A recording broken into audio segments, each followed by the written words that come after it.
Hello guys, welcome back to my channel. My name is Jana and today will be another video about Lords of Ragnarok, but today I'm so exciting because I have a guest, Adam Kwapinski. I connect with Adam, so hi Adam. Hi, hello everybody. Adam, my first question will be, I'm not original because I asking you about new ideas in this game, but I don't asking you about new components, new amazing miniatures. I asking about new mechanics and how you match them to this board game, because this is some kind of continuation. You first designed Lords of Hellas, and now we have Nordic gods and Vikings. So, what new mechanics are in this game? Yeah, okay. First of all, it's good that you don't ask me about miniatures because truly I don't know anything about that kind of stuff. Fortunately, people from Awaken Realms who do all the visual aspect of that game are much better than me with that. So I think after 5 this years. This is a question for Martin, and Martin will be my second guest. Yeah, exactly. After 5 years, I think they learn much more about production and design. So I saw the miniatures and they look amazing. This is all what I can tell about that. But about my field, about mechanics of the game. The Lords of Hellas was designed in 2016. I think I started it 1 year earlier, but it was quite long design. Maybe not so long as Nemesis, but still it was a lot of work to design this game. And now when we changed the team, for me it was important to change the game to fit it to the new team. This is the most important thing. I want to keep the spirit of the game, keep the dynamic of the game, and keep the unique part of it, because there are some part of Lord of Hellas and now Lords of Ragnarok that I think are quite unique in the genre. Because this is still area control game, but both games have that new layers in that kind of game with the heroes, with the monster hunt and all that stuff. And of course we also have the big monuments that you are building during the game, and it was the first idea that Martin said to me when we start designing that game, that he wants that cool monuments that will be built during the game, and that they have to be something significant in terms of mechanic of that game. So we keep that.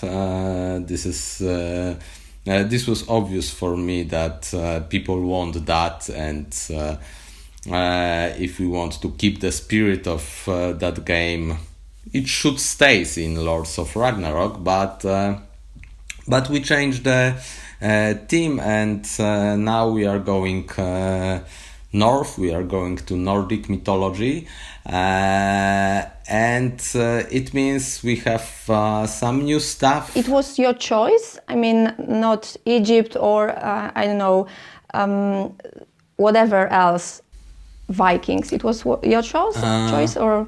together, maybe? No, I don't know. You know, we talk about different mythology. I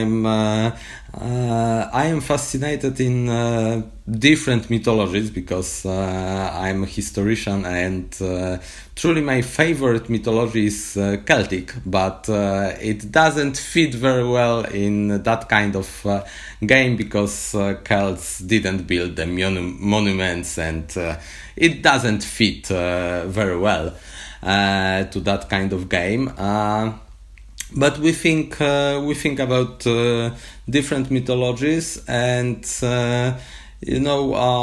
Vikings was one of mythology that I was also very fascinated because I read both Eddas years ago, and that was quite fun. I think it's quite good text still, even if it's very, very old.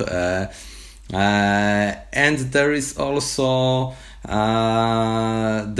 some popular aspect of that mythology because everybody knows Loki, Thor, Odin, some Valhalla or Valkyria stuff. Yeah. And everybody knows Ragnarok. Yeah, of course. The name itself we use in the title.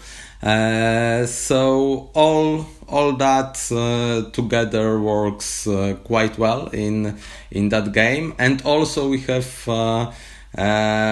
cool monsters here because not in each mythology we have so many monsters. Greek is probably one of the best in that kind of stuff, and one of the best known from their monsters, but Nordic is not far away from that.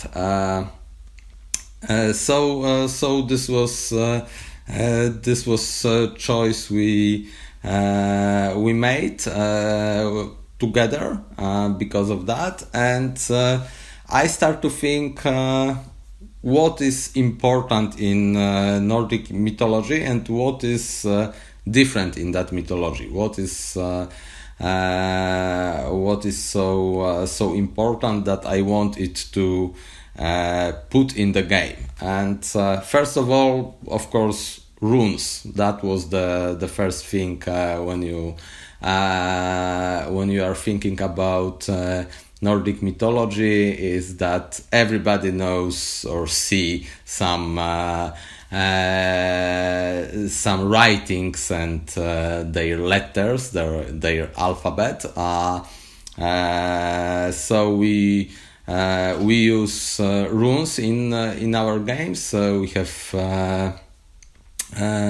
I incorporated them as some special resource, and this is totally new thing because you can gather them using your heroes mostly, and they let you to do different stuff during the day, during the game. Cool additional special action you can make in different phase, and what is important, this is the new layer that let you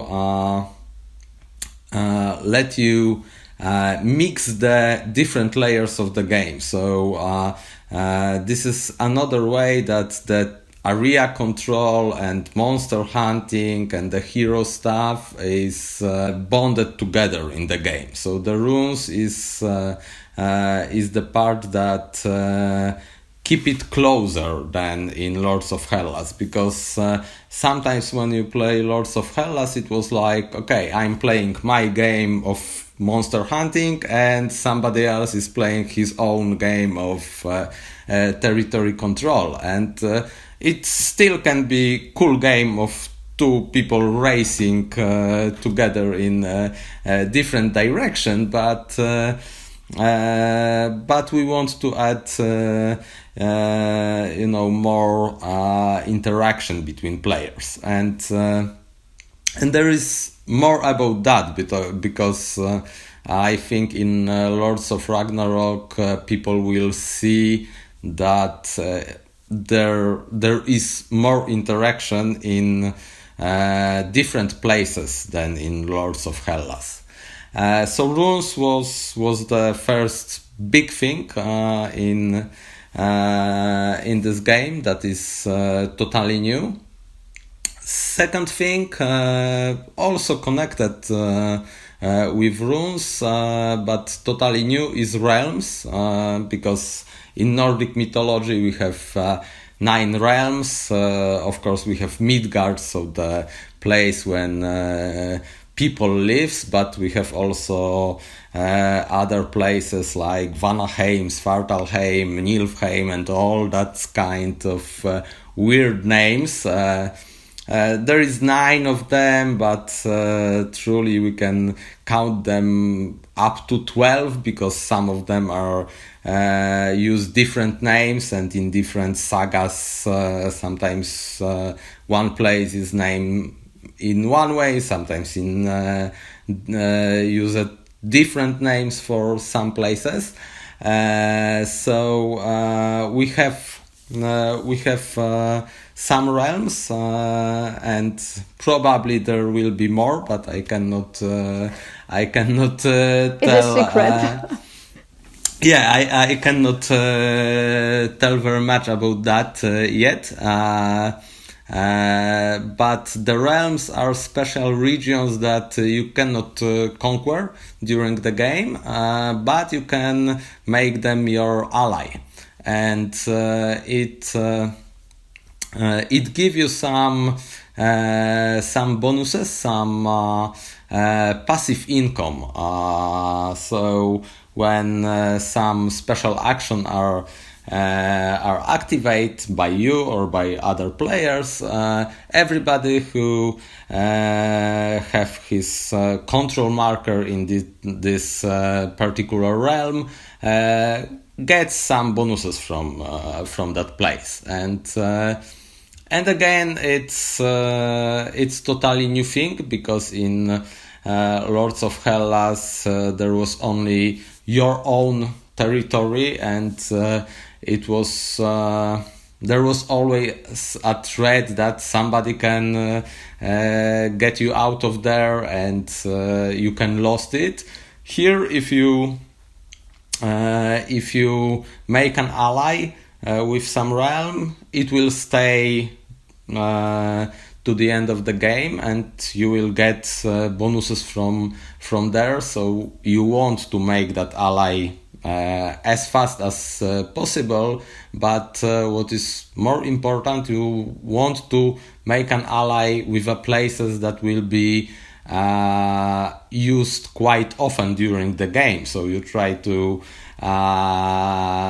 decide what tactic you will use during the game and what tactic will use other players. So it's quite an important decision. So those are those are totally new things. One more are obviously druckers, and that's again team. If we talk about Nordic mythology, Vikings, and all that stuff, and we don't use sea ships, druckers, and it will be just weird. Yes. So it must be drucker. So we need that. We need that in Lords of Ragnarok, and it also change a little the dynamic of the game, because it make it it makes the territory control aspect in Lords of Hellas, when you start your war or campaign, you just build your army and move it slowly in one direction. It's like normal land war campaign. But here we have the landmass that is surrounded by seas, and you are never totally safe. If you left your place that is connected to the sea unprotected, somebody can just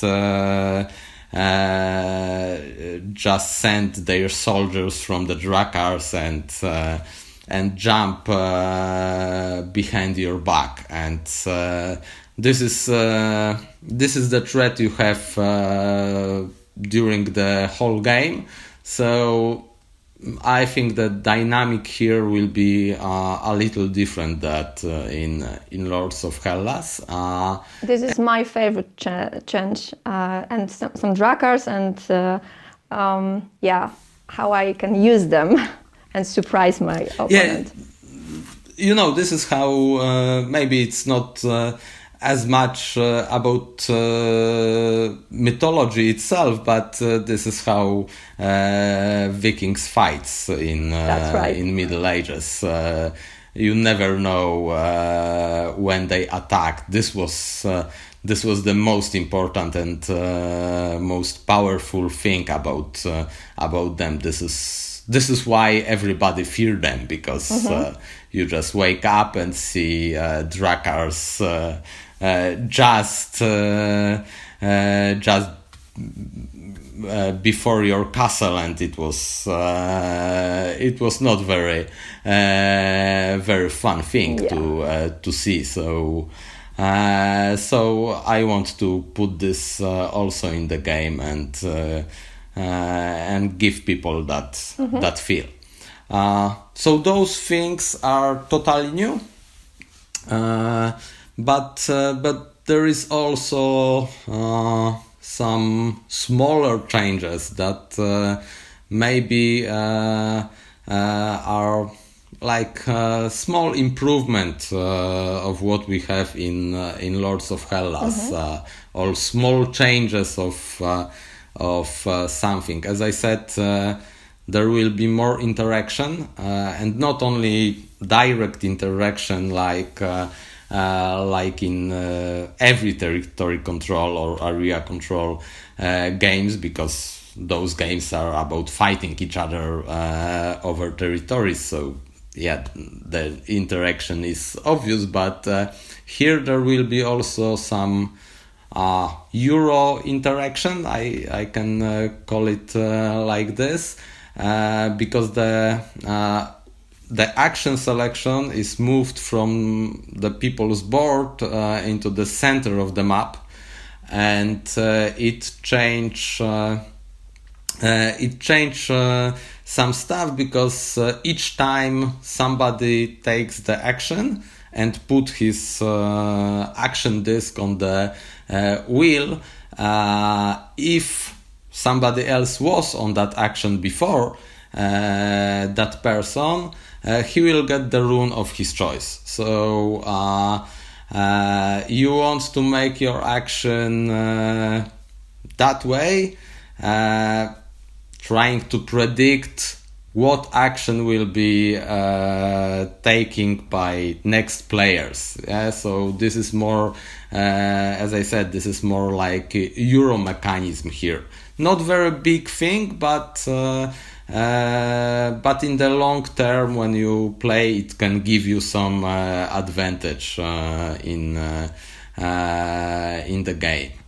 And it also fits quite well on the all the idea of more interactive gameplay, more interaction between players.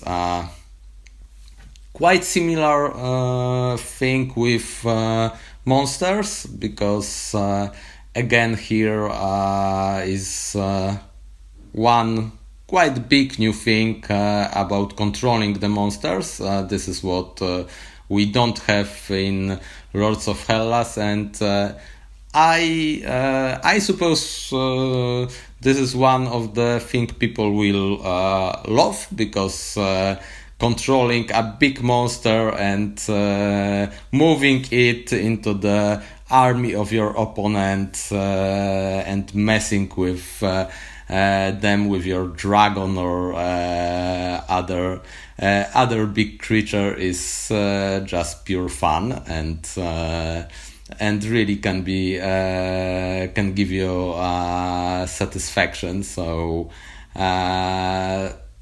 it gives another layer of first of all interaction, and second, it makes game a little less random in the monster aspect, because in Lords of Hellas sometimes monsters can be very random in particular cases.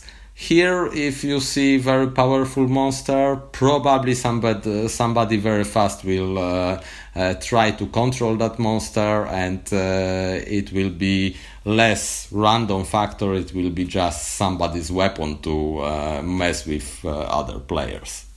What about Origins? Origins was a simple change, but again it was inspired by the team, because if you check all the names from Scandinavian mythology, and even nowadays just Scandinavian names, we have all that famous heroes try to be their origins always try to be from gods or gods. Probably always from gods. So we have always Odin's son or Loki's daughter or something like this. So I think it will be funny to give players that possibility that before the game you get your hero with just his first name, but the origin is like his or her surname, and you draw two cards, and they are always connected with some god, and you choose one of that origin which gives you a starting bonus for the game.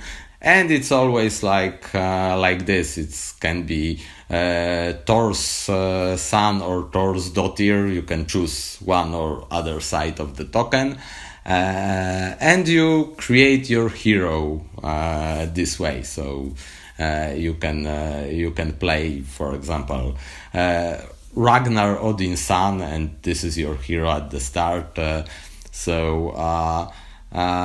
It gives also bigger replayability, because we just separate the hero's ability that you can use during the game, that is connected to the particular hero, from the starting bonus that is connected with the origins. So much more starting choices for the players. Ragnarok, it's another new things, and in the same time the end game condition. Yeah, the end game conditions was something quite difficult to make. It was difficult in Lords of Hellas. It was difficult also here. Of course, we want to have Ragnarok. That was obvious, because this is game about that. So we know when I start doing this, I know from the beginning that the clock will be ticking. There will be some moment of the game that Ragnarok will come, and this will end the game. In Lords of Hellas, it was different, because the building of one monument ends the game, and truly some people hate it, because they want to see all the monuments built. They want to see that beautiful miniature on the board, and From aesthetical perspective, I understand that. From the player or designer perspective, I know why it couldn't be done that way. But here we have different situation, and I think, okay, let's try make it more possible. Let's give people the possibility to build bigger monuments before the game ends. So Ragnarok now is like 3 different conditions that have to be met.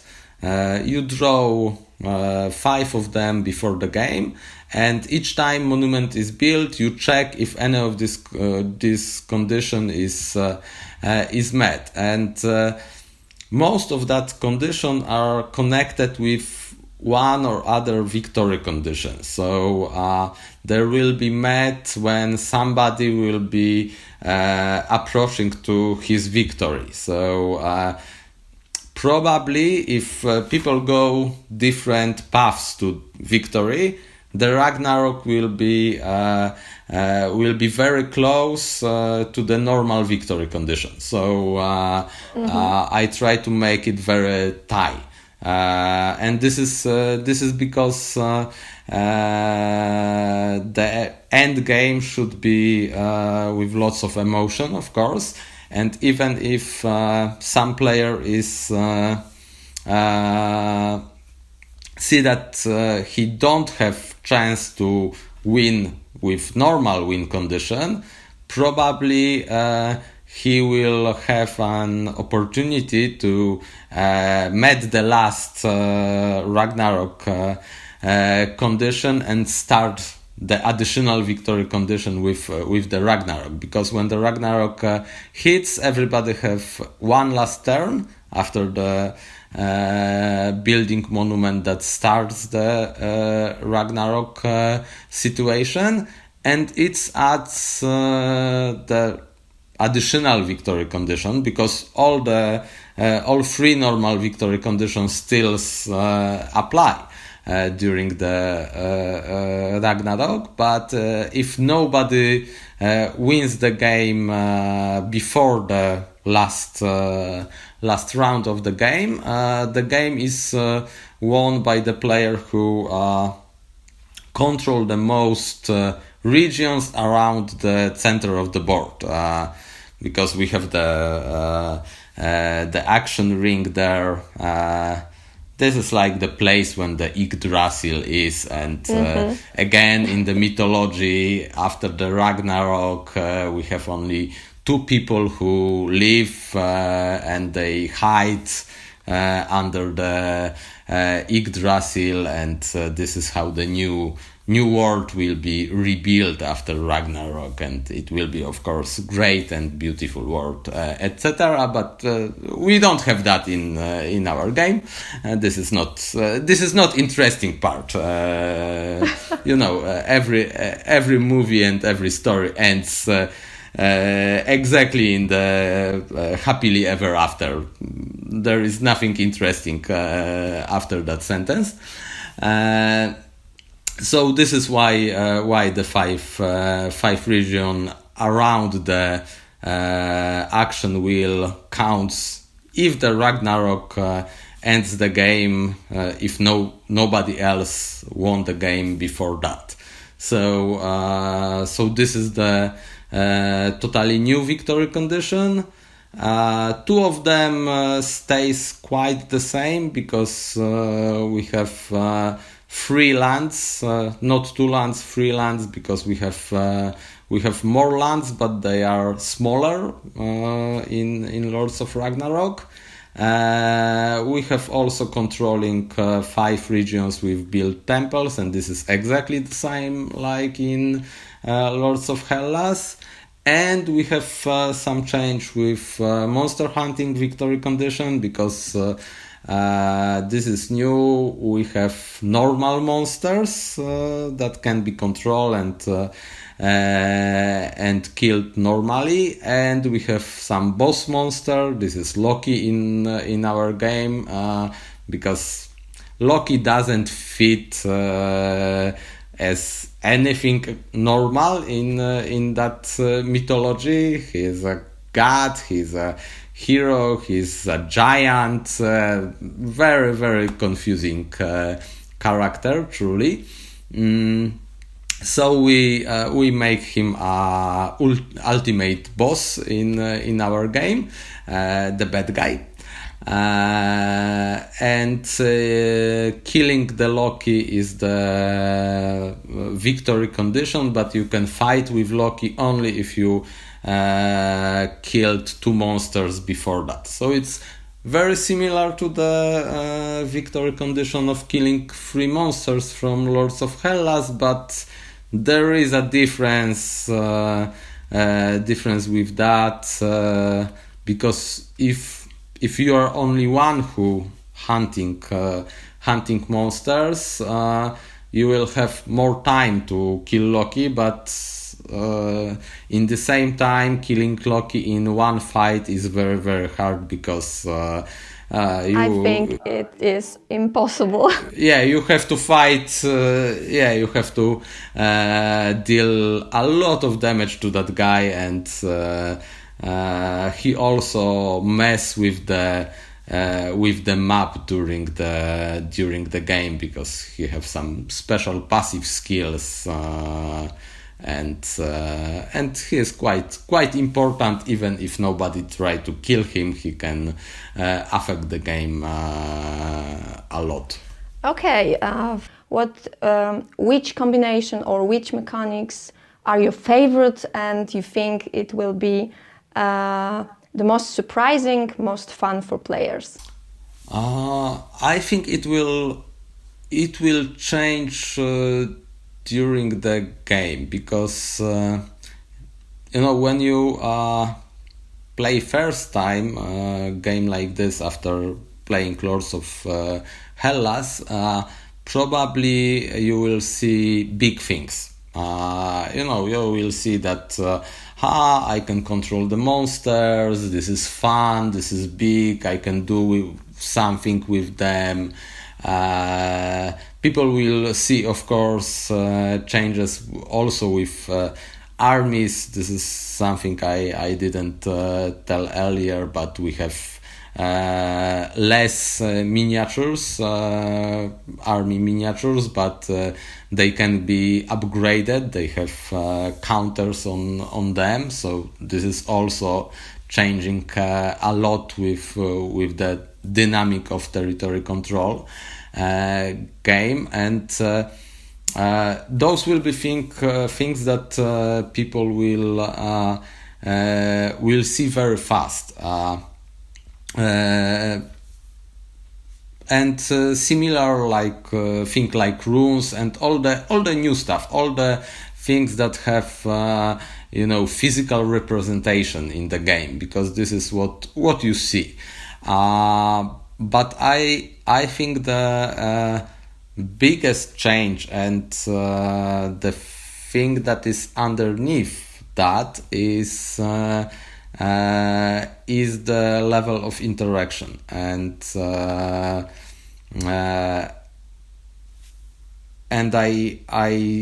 think I mean the whole thing. So when we talk about the action wheel and thinking not only what I want to do now, but what people will do next, and maybe even if I want to do this now, because if I do this now I will give something to somebody else, and maybe it's not very wise now because he will attack me in the next move, and decision like this are on totally new layer. You don't have that in Lords of Hellas. I cannot tell if it's if all players will love that, probably not, because not every mechanic is for everybody. But I think it gives the game an additional level of depth without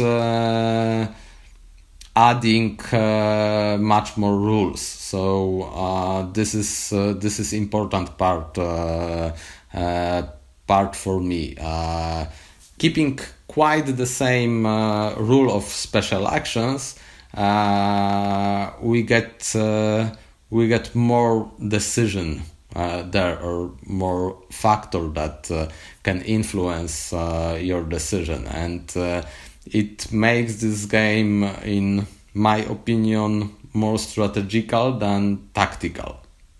This is how I see it, and in my opinion, this is what I like most here.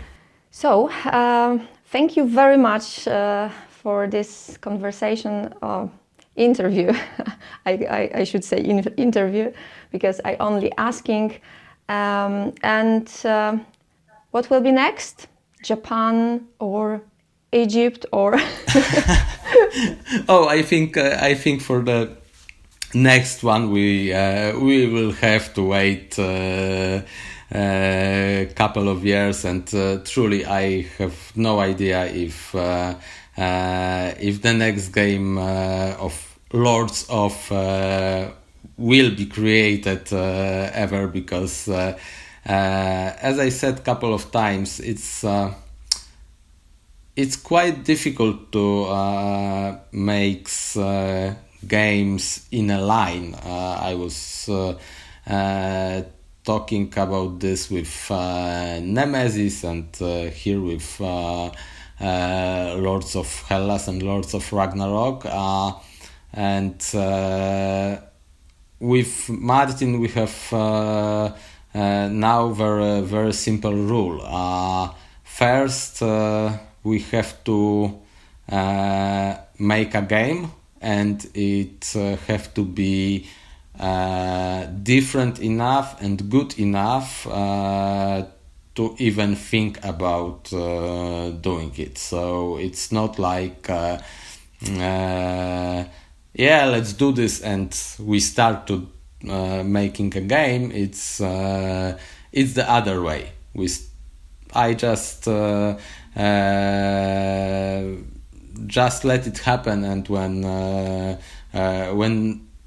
the idea that I'm happy enough with came into my head, and I create the first prototype, I feel ready to go with it to Martin and show it, and we think that's okay.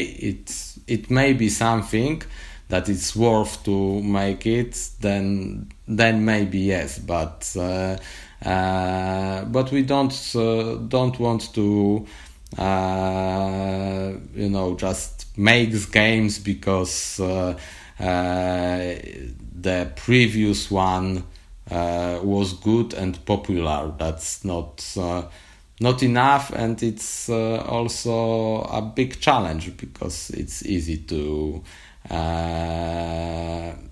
it's very tempting to make a game only because the previous one was popular, and we don't want to make crappy games, and we have to be very, very careful with it. So never know if next one will shows up, and even if I think years will be need to do something like this. Thank you very much for your time and for this conversation. Thanks again, and let's see how campaign will goes.